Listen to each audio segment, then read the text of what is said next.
السلام علیکم ناظرین، میں ڈاکٹر اکرام آپ کو خوش آمدید کہتا ہوں لاہور اسپیشل ایپیسوڈ میں ایک اور دا ہیلتھ شو کے۔ ناظرین، معذوری موت کے بعد انسانی زندگی کا سب سے بڑا امتحان ہوتی ہے۔ یہ ایک ایسا معاملہ ہے جس کے اندر محتاجی سامنے آتی ہے، اور محتاجی انسانی امیدوں کو پست کرنے میں بہت اہم کردار رکھتی ہے۔ آج ہم بات کریں گے معذوری کے متعلق۔ معذوری کی وجوہات دیکھا جائے تو کسی حادثے کے نتیجے میں یہ معاملہ سامنے آ سکتا ہے، پیدائشی طور پر سامنے آ سکتا ہے، یا کسی مرض کی بنا پر۔ لیکن اس چیز کو حل کرنے کے لیے جو صنف میڈیسن کی موجود ہے اس کو کہا جاتا ہے ریہیبلیٹیشن میڈیسن۔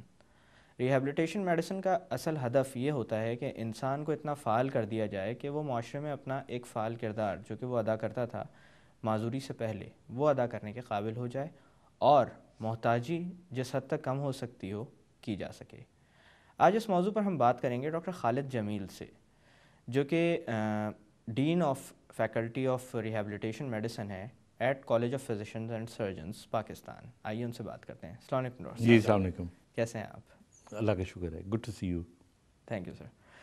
ڈاکٹر صاحب، معذوری جیسے میں نے تذکرہ کیا تھا آپ نے، اس کے متعلق میں آپ سے جاننا چاہوں گا کہ ریہیبلیٹیشن کا عمل ایک ایسا عمل ہے جس کی ضرورت ڈسیبلٹی کے معاملے میں پڑتی ہے، لیکن سب سے پہلے یہ جاننا ضروری ہے کہ ڈسیبلٹی کس چیز پر یہ ٹرم، کیونکہ یہ ایک بہت بڑی ٹرم ہے۔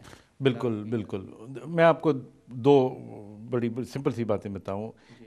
3 لفظ ہم استعمال کرتے ہیں، ایک ڈسیبلڈ، ایک امپیئرڈ، اور ڈس ایڈوانٹیجڈ یا چیلنجڈ۔ جی، تو یہ تینوں جو لفظ ہیں یہ ٹیکنیکلی اپنے اپنے معنی لگتے ہیں، لیکن عام لوگوں کو سمجھانے کے لیے یہ کہنا چاہیے کہ ڈسیبلٹی 2 قسم کی ہوتی ہے، ایک ٹیمپرری اور ایک پرماننٹ۔ ٹیمپرری وہ ہوتی ہے کہ مثال کے طور پہ آپ کی اللہ نہ کرے کسی کا ایکسیڈنٹ ہوا، ٹانگ ٹوٹ گئی، اور اگلے 3 ہفتوں کے لیے 6 ہفتوں کے لیے وہ چل نہیں سکتا، so it's a temporary disability. آپ نے اس کو فکس کیا، فریکچر تھا، اس کو آپ نے ٹھیک یعنی کیا، ایک عارضی معاملہ آگے سے ہو گیا۔ اسپورٹس انجریز جتنی بھی ہوتی ہیں، most of them they are temporary. آپ ٹیم میں کھیل رہے ہیں، ہائی پروفائل پہ کھیل رہے ہیں، آپ کو انجری ہوئی، temporarily you are disabled and then you get back to life. دوسری ہوتی ہے پرماننٹ، آپ کو بیماری ہو گئی جس کی وجہ سے یا کسی وجہ سے معذوری ہوئی، and that remains all your life. وہ پھر 2 قسم کی ہیں، ایک ہے پیدائشی اور ایک ہے ایکوائرڈ، جو حادثوں یا جو بیماریوں حادثوں میں کے۔ ہو جائے۔ اور حادثوں میں جو ہوگی ان میں ایکسیڈنٹس ہیں، بیماریاں ہیں، آج کل بم بلاسٹ ہیں، اور جو پیدائشی ہیں ان کے اندر کچھ کنجینٹل ہیں اور کچھ جو ہے وہ جینیٹکلی ٹرانسمٹ ہوتی ہیں۔ ہمارے یہاں کزن میریجز کی وجہ سے، ہمارے یہاں صحیح طریقے سے antenatal, prenatal, postnatal care نہ ہونے کی وجہ سے، so we have a wide range of diseases. اچھا ڈاکٹر صاحب، جیسے کہ آپ نے تذکرہ کیا کہ اس کی اقسام بھی ہوتی ہیں مختلف، اگر مستقل معذوری کا تذکرہ کیا جائے تو سب سے بڑی وجہ کیا ہے اس طرح کے معاملے کے سامنے آنے کی؟ دیکھیے، پاکستان میں آج سے کچھ سالوں پہلے تک، اور پوری دنیا میں بھی، اور خاص طور پہ پاکستان اور ایشین ملکوں میں، polio was the biggest disability. اب پولیو تقریباً ایریڈیکیٹ ہو چکی ہے اللہ کے فضل و کرم سے۔ اس وقت جو ڈسیبلٹی پاکستان کو چیلنج کر رہی ہے وہ سیریبرل پالسی ہے، سی پی۔ بچوں کے اندر سی پی اور بڑوں کے اندر سٹروک، دونوں کا تعلق ایک قسم کا فالج سے ہے۔ اور بچوں میں جو سی پی کے بچے ہیں، یہ سیریبرل پالسی کا مطلب یہ ہوتا ہے کہ دوران حمل اور دوران پیدائش اگر کسی بچے کے برین کو ڈیمیج ہو جائے آکسیجن نہ ملنے کی وجہ سے، یا ویسے ٹراما ہو جائے، تو اس سے پھر دماغ کا حصہ کام کرنا چھوڑے گا، جس کی وجہ سے جسم کام نہیں کرتا۔ اور بڑی عمر میں سٹروک بہت کامن ہے، اور سٹروک کی جو زیادہ وجہ ہے وہ یہ وجہ ہے کہ ہمارے یہاں ڈائبٹیز بہت پھیل رہی ہے، ہائپر ٹینشن بہت زیادہ ہو رہی ہے، تو یہ ویسل ڈیزیز ہے۔ تو یہ 2 جو ہیں یہ سر فہرست ہے۔ تیسرے نمبر پہ میں اگر ذکر نہ کروں تو یہ زیادتی ہوگی، پاکستان میں چند ایک ایسی بیماریاں جو جینیٹکلی آ رہی ہیں وہ بہت پھیلتی جا رہی ہیں۔ ان میں ایک مسکولر ڈسٹروفی ہے، یعنی پٹھوں کی بیماری، جی، وہ بہت کامن ہو رہی ہے۔ نیوروپیتھیز ہیں، مینٹل ریٹارڈیشن کے کچھ کیسز ہیں، معاملات ہیں۔ تو یہ ساری چیزیں مل ملا کے، اینڈ دین آف کورس جو آرتھوپیڈک ڈسیبلٹیز آ جاتی ہیں جن میں ٹراما ہو گیا، ایمپوٹیشنز ہو گئیں، ٹانگیں کٹ گئیں، اب بم بلاسٹ آج کل ہو رہے ہیں، ان کی وجہ سے آپ کو پتہ ہے چوٹ لگتی ہے، زلزلہ آیا تھا پاکستان میں. You will be shock to know پوری دنیا کی تاریخ میں پہلی مرتبہ اوور 700 اسپائنل کارڈ انجری کے پیشنٹ پاکستان میں ہوئے تھے, اور ان سارے کیسز کے اندر میجورٹی ینگ لوگوں کی تھی, اور ینگ میں بھی لڑکیوں کی, کیونکہ جب زلزلہ آیا تو لڑکیاں گھروں میں تھی, لڑکے تو باہر نکلے ہوئے تھے, تو دیواریں گری تو ان بیچاریوں پہ گریں. ڈاکٹر صاحب نے تذکرہ کیا اسپائنل کارڈ انجریز کا, یہ ایک بہت ہی خطرناک معاملہ ہوتا ہے جس میں ایون ریہیبلیٹیشن کا عمل بھی بہت زیادہ مؤثر نہیں ہے. تو اس کے متعلق میں آپ سے پوچھنا چاہوں گا کہ حادثات ایک عام وجہ ہیں اور ڈیزاسٹرز جیسے آپ نے تذکرہ کیا, نیچرل ڈیزاسٹرز, تو حادثات کے بارے میں آپ کیا کہتے ہیں؟ کیا یہ ایک پریونٹیبل ریزن, مطلب یہ ایک ایسی وجہ ہے جس کو پریونٹ کیا جا سکتا ہے؟ دیکھیے, مجھ سے زیادہ اسے کوئی نہیں سمجھ سکتا جو خود اس کا شکار ہو چکا ہے, اور میں نے بڑی عرصے سے کوشش بھی کر رہا ہوں. میں 3rd ایئر میں میڈیکل اسٹوڈنٹ تھا, میری کار کا ٹرک کے ساتھ ایکسیڈنٹ ہوا ہائی وے پہ, 2 لوگوں کا انتقال ہو گیا, میں بچا, میری کمر کی ہڈی ٹوٹ گئی. اور آپ یقین کریں کہ اس زمانے میں ڈاکٹرز کو بھی یہ پتہ نہیں تھا, یا ایسے 30 سال پہلے کی بات کر رہا ہوں, کہ اسپائنل کارڈ کے پیشنٹ کو کار سے نکالتے کس طرح. اب بھی پاکستان میں اللہ نہ کرے جب کسی کو چوٹ لگتی ہے تو اس کو نکالتے ہیں تو ایک ہاتھ ٹانگوں کے نیچے اور دوسرا گردن کے نیچے یوں پکڑ کے نکالتے ہیں کہ اگر اس کی کمر نہیں بھی ٹوٹی تو ہم توڑ دیں. You see when you will over bend it. جی. تو بعض اوقات کیا کرتے ہیں کہ کمر کی ہڈی پہ چوٹ لگتی ہے, اس کو فرنٹ سیٹ پہ بٹھا کے لے کر آتے ہیں, اس کے تو سینسیشن ہوتے نہیں ہیں.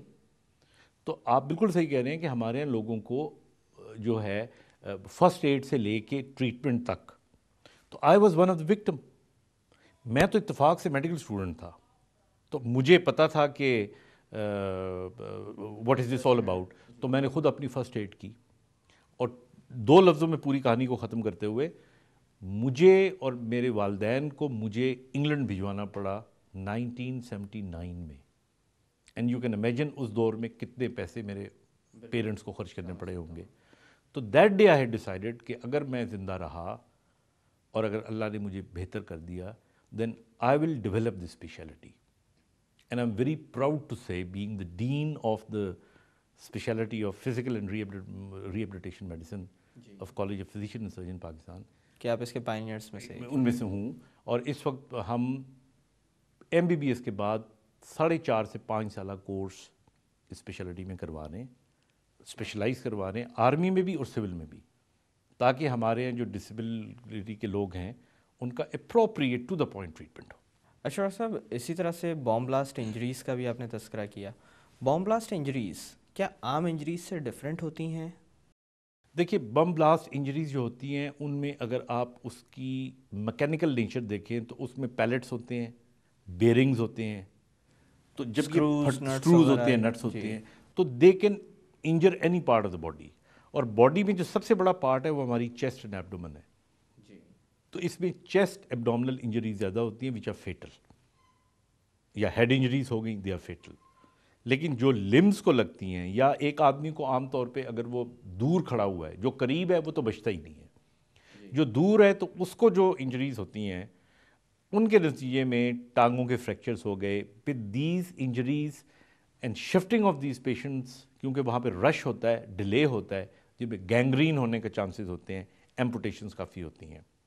So we have quite a large number of amputees from bomb blasts. اچھا ڈاکٹر صاحب, فرسٹ ایڈ, کیونکہ جیسے آپ نے خود تذکرہ کیا, اگر فرسٹ ایڈ کا عمل صحیح سے دیا جائے تو ان مریضوں کی معذوری کو مزید بڑھنے سے روکا جا سکتا ہے, اور اسی میں اگر چھوٹی سی بھی غلطی کر دی جائے تو یہ معاملہ اور زیادہ تجاوز کر سکتا ہے. ایبسلیوٹلی. میں آپ کو دیکھیں, بڑی بات کو تو چھوڑے, میں چھوٹی سی بات بتاتا ہوں.